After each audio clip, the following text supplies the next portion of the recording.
संतों ने यही किया है।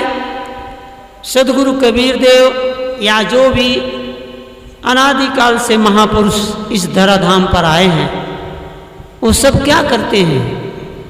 हम आप सब सोए हुए हैं और वो हमें जगाते हैं। आप कहोगे हम सब तो बैठे हुए हैं, सोए कहाँ हैं? नहीं, पर हम सोए हुए हैं। कैसे सोए हैं? अभी हमारे शैलेंद्र साहब जी ने बहुत सुंदर बीजक पर विचार दे रहे थे। तो हम आप सब सोए हैं, तो आप कहेंगे हम सोए नहीं, हम तो जगे हुए हैं। पर नहीं, मैं नहीं कहता, रामायण में गोस्वामी तुलसीदास बोल रहे हैं। तुलसीदास जी कहते हैं सब सो रहे हैं। बोले कैसे सो रहे हैं? बोले मोह निशा जग सोवन हारा, देखहि स्वपन अनेक प्रकार। बोलते हैं सो रहे हैं। कैसे सो रहे हैं? बोले मोह रूपी रात्रि में हम सब सो रहे हैं। मोह रूपी रात्रि में हम सब सो रहे हैं। ये मोह ऐसा है जिसमें मालूम नहीं पड़ता, पर हम आप सब सोते हैं। मोह ना होता तो कोई रोता? बताओ, मोह ना होता तो कोई रोता? रड़ता कौन है? जब मोह होता है तभी तो रोता है ना। हम आप रोज सुनते हैं कितने एक्सीडेंट हो जाते हैं, कितने एक्सीडेंट होते हैं, कितने लोग रोज मरते हैं। परंतु बोलो कोई खाना छोड़ दिया? कोई खाना छोड़ा कि सोना छोड़ा? परंतु हमारा बच्चा अमेरिका में हो और कोई झूठा ही संदेश दे दिया, सही घटना नहीं, झूठा ही संदेश दे दिया कि आपके बच्चे का एक्सीडेंट हो गया है। यदि आप ग्रास लेकर मुख में डालने वाले हो तो आप खाएंगे? बोलो, फिर भोजन अंदर जाएगा? नहीं जाएगा। क्यों? कि वहां मोह है, वहां ममता है, वहां मेरापन है। और जहां मेरापन है वहीं तो दुख होता है। इसीलिए कहते हैं संत महात्मा हमें जगाते हैं। सदगुरु कबीर देव भी हमें कहते हैं कि मोह से क्या है? मोह में हम सब सो रहे हैं। बोलते हैं कि मोह से हम जगें और जो जग गया वो भग गया है। जो जागल सो भागल हो रमैया राम, और सोवत गैल बिगोय हो। कबीर साहब भी हमें कहते हैं जो जागल सो भागल। भगकर कहाँ गया? इलाहाबाद चला गया, हाँ? बुरहानपुर पहुंच गया, डीसा आ गया, कि करखड़ी पहुंच गया गुरुदेव जी के पास। अरे भागने की कहीं जरूरत नहीं, भगना है ये संसार से, ये मोह और ममता से भगना है जो हमें दुख देता है। नहीं तो कहीं भी भग के चले जाओ, जहां भी जाओगे वहीं सब संसार रहेगा। हिमालय की कंदराओं में चले जाओ तो भी वहां भी संसार है। पूज्य गुरुदेव जी कहते थे कि हिमालय की कंदरा में हम एक बार गए और वहां देखे एक संत बैठे हुए परम विरक्त जंगल में, घोर जंगल में, पर देखे तो बीड़ी पी रहे थे। बोलो सदगुरुदेव की। बताओ, हम साहब ने देखा इसे घोर जंगल में, और फिर बीड़ी कैसे आ गई इनके पास? बताओ। तो सब कुछ छोड़ दिए, पत्नी का मोह छोड़ दिए, बच्चों का मोह छोड़ दिए, सब कुछ छोड़ दिया, पर बीड़ी? बताओ, वो वहां जंगल में भी वो बीड़ी लिए बैठे थे, बीड़ी पी रहे थे। तो सदगुरु गुरुदेव जी सोचने लगे कि घोर जंगल में बीड़ी कैसे आई। फिर उन्होंने विचार किया कि जैसे हम यहाँ आए उसी प्रकार से कोई आ गए होंगे उनके भक्त भी, जो उनको बीड़ी दे दिए। ये मन जो है ऐसा है, घोर जंगल में आप चले जाओ पर मन से मोह नहीं गया तो क्या होगा? हमारे यहाँ संतों ने इसीलिए कहा है कि बन के गए से क्या हुआ? यदि गया न मन से राग, और त्याग वासना के किए घर ही में। ये सब बैरागी बनता है, हमारे घर में ही रहते, पर जरा मोह भग जाए तब है ना। कितना सुंदर हमारे देव भाई, इतना सुंदर भजन सुनाए, हाँ? क्या बढ़िया। उन्होंने कहे आप सब सुने समझे, हम भी थोड़ा थोड़ा समझते थे, जैसे हमारी भाषा तुम थोड़ा हम जोगे वैसे हम भी तुम्हारी समझ लेते थे, है ना। बोले कि पाखंड छोड़ो, पाखंड पर उन्होंने कहा कि पाखंडी गुरु बहुत हैं और सदगुरु कोई है ना। अब कबीर साहब ने तो खुद ही कहा है, उन्होंने ऐसी बात नहीं कि हमारे देव भाई कहो, अरे कबीर साहब की वाणी बोल रहे थे, है ना। और सोमदास साहब तो गुरु जी की शिष्य थी, उनके वचन थे। साहब कहते छाड़ो पाखंड, बोलो आप तो सब जानते हैं ना, है ना। छाड़ो पाखंड मानो बात, नहीं तो परिहो यम के, है ना। क्या सुंदर कहते हैं, पाखंड छोड़ो ना, पर हम पाखंड में पड़े रहते हैं, है ना। क्योंकि ये मन हमें नचाता है, ये मन ही हमें भ्रमाता है, और मन के चक्कर से हम जाग नहीं पाते, और जो जग जाता है उसका सारा दुख दूर हो जाता है। हमें दुख मिटाने की प्रार्थना करने की जरूरत नहीं है। लोग तो कहते हैं ना भाई कि सुख संपत्ति घर आवे और कष्ट मिटे तन का, है ना। कहते हैं ओम जय जगदीश हरे, प्रार्थना करते हैं, पर सुख संपत्ति की मांग करते हैं।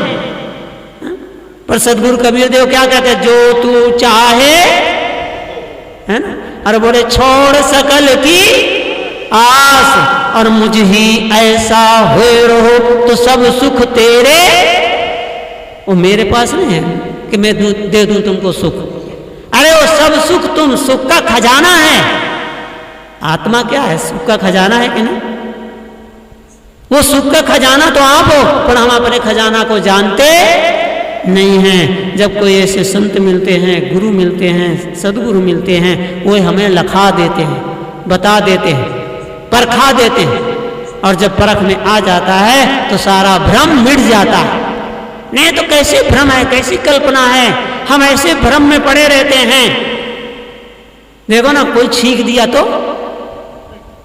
अब बताओ ये क्या है, हमने सुन रखा है इसलिए, पहले कोई सामने छींक दिया, अब मुकदमा में जाता होगा तो जाएगा, थोड़ी देर रुक जाएगा। बोलो डॉक्टर जानते हैं कि छींक क्यों आती है, किसको आती है, तो डॉक्टर जानते हुए भी, और यदि वो मरीज को देखने जाता हो और गाड़ी में जो बैठने को किया कोई छींक दिया तो रुक जाएगा कि नहीं, थोड़ी देर वो रुक जाएगा, क्योंकि वो भ्रम पड़ा हुआ है, हा?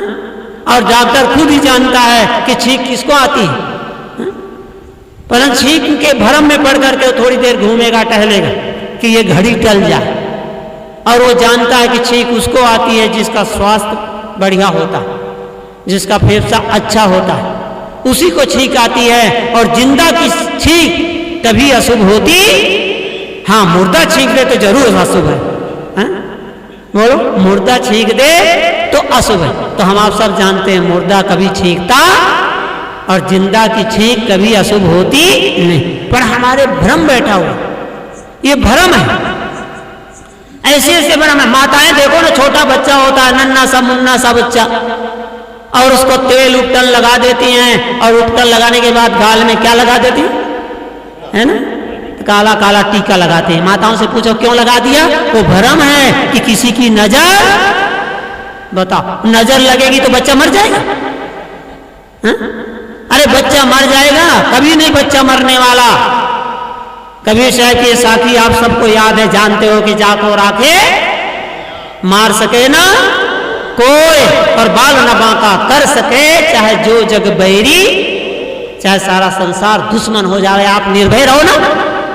श्री निर्माण साहब जी हमारे बोले ना कि भाई हमें निर्भयता चाहिए, पर हम तो डरते रहते हैं, भयभीत रहते हैं, क्योंकि वो बोध नहीं होता। यदि बोध हो जावे, जग जावे, जब व्यक्ति जग जाता है, मैं हमेशा कहता हूं कि जगा हुआ व्यक्ति कभी रोता है ना, और जो रोता है तो आप समझ लेना वो सोता है ना। सोने वाला व्यक्ति रोता है ना, क्योंकि सपने में वो सपना देख रहा, सोता है तो सपना देखा, और सपने में सिर काटे कोई और बिन जागे दुख दूर ना। सपने में कोई सिर काट लिया और फिर वो चिल्ला रहा है बोलो, क्योंकि वो सपना तो सपने होता है, और जोर से चिल्लाया तो जो पड़ोस में सो रहे थे वो जग गए और उनको हिलाने लगे कि भाई कुछ गड़बड़ है। और जब वो जगता है तो सोचता है कि अरे क्या था, ये तो सपना, ऐसा थोड़ी देर सोता, पर जगते ही दुख दूर जब तक जगेगा नहीं तब तक उसका दुख दूर नहीं होगा। इसलिए हमें संत महात्मा जगाते हैं कि जागो, तस्मात् जागृहि जागृहि जागृहि, यानी जागो जागो जागो, ये वेद में ऐसा मंत्र है। तो हम जग जाएं तो संसार से कहते हैं भग जाए, यानी ये मोह ममता से हम भग जाएं। जो दुख का कारण है ये मोह, यही जग जामिन जागहि जोगी। रामायण में कहते हैं कि जागता कौन है? बोलिए जोगी लोग जागते हैं। कौन जागता है? जो जोगी है ना, जो भोगी हो जगेगा। बताओ, जोगी जगता है। तो कहते हैं यही जग जामिन जागहि जोगी। बोले क्यों? बोले परमारथी प्रपंच वियोगी, जो प्रपंच में लगे हुए हैं। और कहते हैं हम बहुत सत्संग कर रहे हैं, रात रात भर बहुत से लोग प्रपंच करते हैं ना, और सुबह कहते हैं हाँ क्या आनंद आया सत्संग में, हाँ, और उधर गांजा की दम भी लगा रहे हैं, बीड़ी भी पी रहे हैं, और फिर कहते हैं हम आनंद में, बहुत सुंदर सत्संग हुआ। वो सत्संग हुआ कि प्रपंच हुआ? किसी की निंदा करे, किसी की आलोचना करे, किसी को करे, तो ये क्या है? सत्संग हुआ? सत्संग का तो मतलब है सत्य और असत्य का निर्णय।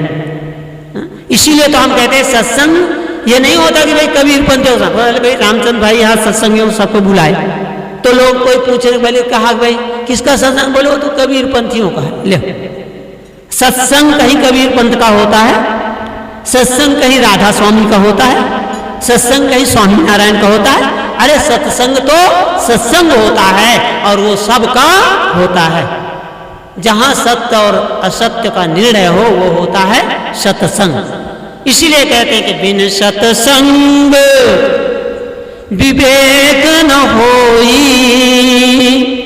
और राम कृपा बिन सुलभ न, है ना, जब तक राम की कृपा ना हो तो कहते हैं सुलभ नहीं होते। अब आप समझेंगे राम दो तो है, जो राम राजा दशरथ के बेटा हो गए उन्हीं को हम राम समझे, पर नहीं, उनका राम वो है, पर हमारा आपका राम कौन है बताओ? जिनको सदगुरु कबीर देव बोले राम कृपा बिन, अरे राम कौन? जो अंदर बैठा हुआ है, रमैया राम चेतन आत्मा, उसकी कृपा के बिना कैसे होगा? रामचंद्र भाई बुलाए पर राम की कृपा न होती तो कैसे आती? आपकी जब कृपा हुई तभी तो आए ना। आपका मन ना मानता, कहते अरे चलो कौन जाए, और गर्मी बहुत है कौन जाए, तो फिर अपने घर पर ही रह जाते हैं। तो उसके लिए बोलते हैं कि जब तक आपकी कृपा नहीं होगी तब तक ये सत्संग मिलने वाला भी नहीं। और सत्संग मिल गया परंतु हम वहां जागे नहीं तो, है ना, जागते नहीं, सो गए तो फिर सत्संग तो बहुत अच्छा हुआ पर निद्रा देवी का प्रकोप हो गया, है ना। तो बोलते हैं ना, इसीलिए तो कहते हैं ना कि आंख खोल करके सत्संग सुनना। आंख खुली रहेगी तो कानों में शब्द जाएगा, और आंख हो गई बंद तो कान खुले भी रहे तो क्या होगा? बोलो सदगुरुदेव की, है ना।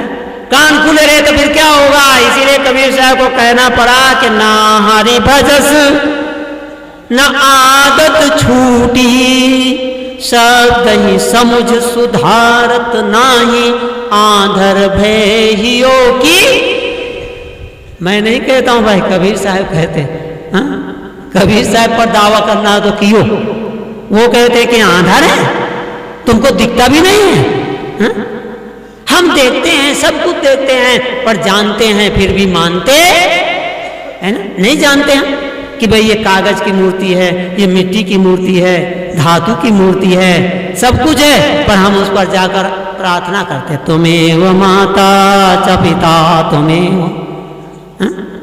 अरे पिता तो कौन है? देखो रामचंद्र भाई अपने पिता की स्मृति में ये मेला लगाए। ऐसे पुत्र होते हैं जिनकी हम स्मृति में आज यहाँ उपस्थित हैं, उनकी हम प्रार्थना करें, तुम्हें माता चा पिता तुम्हें। पर हम वहां पर जहां पर हम जानते हैं कागज की है, मिट्टी की है, धातु की है, जिसमें कुछ भी नहीं है, पर हम वहां कह रहे हैं। आपने देखा मूर्ति में सब कुछ होता है, आंख भी होती है पर देखती है क्या? ये सिर भी होता है पर वहां मगज होता है क्या? कान भी होते हैं पर सुनता है क्या? मुंह भी होता है और बोलती है क्या? अरे और जाने दो, ये छाती भी है ना, ये पूरा शरीर भी होता है ना, पर अंदर दिल होता है क्या? बताओ। सब कुछ है पर हम सब जानते हैं पर मानते हैं। तो इसीलिए कबीर साहब ने कहा अधर भय योगी जिनके हृदय की आंख होगी। हृदय की आंख कौन है बताओ? विवेक और विचार की। हमारे अंदर ये विवेक नहीं रह जाता, विचार नहीं रह जाता, तब हम वहां जाकर के माथा नवाते हैं, झुकाते हैं और पुत्र मांगते हैं, धन मांगते हैं, सब मांगते हैं। और वो देने वाली है क्या? जो बोलते हैं नहीं वो कैसे देंगे? पर हम ऐसा मानते हैं, मान लेते हैं, तो हम जाके वहां कहते हैं तुम्हें वो माता च पिता है। अरे हम जानते हैं कि बांस की पट्टी लगी है, घास फूस बनी है, वो सब उसमें लगा दिया गया, ऊपर से रंग रोगन लगाया है। यदि हमें कहना है तो कहना चाहिए तुम्हें वो चट्टी, तुम्हें वो पट्टी। पर इतना निर्भयता कहाँ रहा? हाँ, हम तो सब भयभीत रहते, हमेशा डरते रहते। इसीलिए संत महात्मा हमें जगाते हैं कि जागो। हाँ? और जब हम जग जाते हैं तब हमारा जीवन का बेड़ा पार हो जाता है।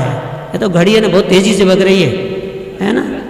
और हम तो कहते रहे तो कहते रह जाए, पर पूज गुरुदेव जी विराजमान है ना। तो इसीलिए 10 बज के कितना हो गया? 10 मिनट, 10 बज के 10 बज गया। और हमारा तो ऐसा नियम था कि 10 बजने के बाद हम लोग कर देते हैं बस, है ना। पर आज तो 10 बजे तो अभी नंबर लगा, इसीलिए पूज गुरुदेव जी विराजमान हैं और भी संत महात्माओं के विचार। और फिर आप सब हमारी बहुत सी बहनें और माताएं बैठी हैं, वो भजन भी अंतिम में 1-2 सुनेंगी। हाँ, जैसा भी हो, क्योंकि भाई रामचंद्र भाई जैसे आयोजन किए हों, पहले भजन हुआ बहुत सुंदर हुआ, फिर बीच में थोड़ा सत्संग विचार, क्योंकि ज्ञान बहुत जरूरी है। और जब तक हम विचार नहीं सुनेंगे तो ये दुख जाने वाला। इसीलिए कबीर साहब हमें एक एक मंत्र देते हैं, बीजक के अंदर सब सूत्र हैं। जैसे हम वेदों को पढ़ते हैं ना, वेदों में सूत्र आते हैं, इसी तरह से कबीर साहब का यह एक चौथा वेद नहीं है, 5वां वेद है। 4 वेद तो है ही, ऋग्वेद, यजुर्वेद, सामवेद और अथर्ववेद, पर ये बीजक जो है ना कबीर साहब का 5वां वेद है। जैसे वेदों में मंत्र आता है, वहां सूत्र में कहते हैं सत्यम वद धर्मम चर। वहां इतना कह दिया कि सत्य बोलो, बस। उन्होंने नहीं कहा कि झूठ बोलो या झूठ ना बोलो, वो कहते हैं सत्य बोलो। जब आप सत्य पर चलेंगे तो झूठ अपने आप नहीं बोलेंगे। और वही कबीर साहब की साखी आप सब जानते हैं कि सांच बराबर है ना, और झूठ बराबर पाप। तो कहते हैं सत्यम वद धर्मम चर, धर्म का आचरण करो। तो जब आप धर्म के आचरण पर चलेंगे तो अधर्म अपने आप छूट जाएगा। ऐसा वेदों में मंत्र। इसलिए कबीर साहब हमें मंत्र देते हैं एक एक, और ऐसे मंत्र नहीं देते, ऐसा मंत्र देते हैं जिसको दुनिया में कोई काट सकता। साहब कहते हैं कि करो विचार तो सब दुख जाई, ये मंत्र दे दे। मैंने जितना भी जीवन में हमें दुख आता है बिना विचार के आता है हीरा भाई। और यदि हम विचार कर लें तो कोई दुख है? दुख नाम की कोई चीजें नहीं है, बिना विचार के आता। मान लो किसी ने गाली दे दिया तो हम दुखी हो गए, क्यों दुखी हो गए? विचार नहीं किया। और यदि विचार करते तो गाली क्या है? गाली दिया और हमने कुछ नहीं बोले, बस आई और चली गई, क्या करेगी? परंतु नहीं, हमने ऐसे सुना। आज तक आपने सुना है कि किसी ने ऐसे गाली दिया हो कि तेरी आत्मा का नाश हो जाए? कोई दिया है? क्योंकि सब जानते हैं कि आत्मा का कभी नाश होता, और वो ये कहते तेरा नाश हो जाए। तो तेरा किसका? माने शरीर का, है ना। तो शरीर तो नाशवान है ही है, चाहे तुम कहो चाहे ना कहो, है ना। आज नहीं तो कल, कल नहीं तो परसों, एक न एक दिन ये चला ही जाएगा। तो सही बात कहता है। तो जब विचार कर ले तो कोई दुख नहीं होता, और जब विचार नहीं करो तो दुखी हो जाता है व्यक्ति। इसीलिए साहब हमें ऐसे ऐसे सूत्र देते हैं। तो ऐसे हम बीजक को, अभी हमारे सेलेन साहब बहुत सुंदर बीजक के विचार दिए, और हमने भी थोड़ा सा समय आप लोगों का लिया। और आप सब बहुत बड़े सौभाग्यशाली हैं। हमारे रामचंद्र भाई डीसा पधारे थे, और उन्होंने देखा भाई पूज गुरुदेव जी भी पधारे हैं, तो उन्होंने प्रार्थना किया कि साहब कैसा करें। हमने कहा बहुत बढ़िया है। निर्माण साहब जी से उन्होंने सलाह लिया, हमारे से भी पूछे। हमने कहा बहुत सुंदर है, गुरुदेव जी इस साल नेपाल नहीं गए। यदि नेपाल जाते तो 1 महीना काठमांडू में साहब जी का प्रोग्राम चलता था, तो इसीलिए फिर ये तिथि में नहीं पहुंच पाते। इसके लिए अभी बहुत बढ़िया चांस रहा, निर्माण साहब जी की तिथि वहाँ जो समाप्त हुई कथा का, वहाँ पर डीसा में भी मनाया गया, और उसी बीच में पूज गुरुदेव जी पधारे, तो रामचंद्र भाई कहे कि साहब जी पधारे, तो हमने कहा बढ़िया है, आ जाएंगे। रामचंद्र भाई बोले कि मैं बिल्कुल टिकट यहीं से कटा देता हूँ और आप वहाँ से बड़ौदा से सीधे आती है, और फिर बोले यहाँ से मैं टिकट बनवा देता हूँ लड़झरी का साहब, पर आप चिंता ना करो। मैंने कहा आप चिंता ना करो, आपका हमें टिकट की कोई वो नहीं है, हम आ जाएंगे। जब आपका प्रेम है, इस प्रेम के लिए कहा गया है कि जो गुरु बसे बनारसी और शिष्य समुंदर तीर और बिसराए बिसरे नहीं जो गुण होए शरीर। जब आपका प्रेम है, भाव है, तो क्या कोई दूर है? करखड़ी कोई दूर है? मिलना है मंजूर तो बंबई नहीं दूर, और मिलना नहीं मंजूर तो चौखट बड़ा है। घर पर ही लोग बैठे रहते हैं, नहीं मिल पाते हैं, तो कोई दूर है। और हम लोग आ गए, शैलेंद्र साहब से भी बात हुई, उन्होंने कहा कि अरे साहब यहाँ से डायरेक्ट गाड़ी है और आज बुधवार है तो बुधवार को चलती, वो कच्छ भू जाती है आपके बस। तो हमने कहा बढ़िया है। तो साहब बोले कि साहब डीसा उतर जाओ और फिर हम लोग साथ में चलेंगे इधर से गाड़ी ले करके। तो हम लोग डीसा में भी इसीलिए उतर गए, नहीं तो डायरेक्ट बाबर में उतर जाते कल, क्योंकि वो तो गाड़ी आपकी भूल जाती है। तो इस तरह से हम लोग बड़े आराम से आ गए, उनका भाव और प्रेम। इसलिए पूज्य गुरुदेव जी विराजमान है और मैं अपनी वाणी यहीं विराम देता हूँ।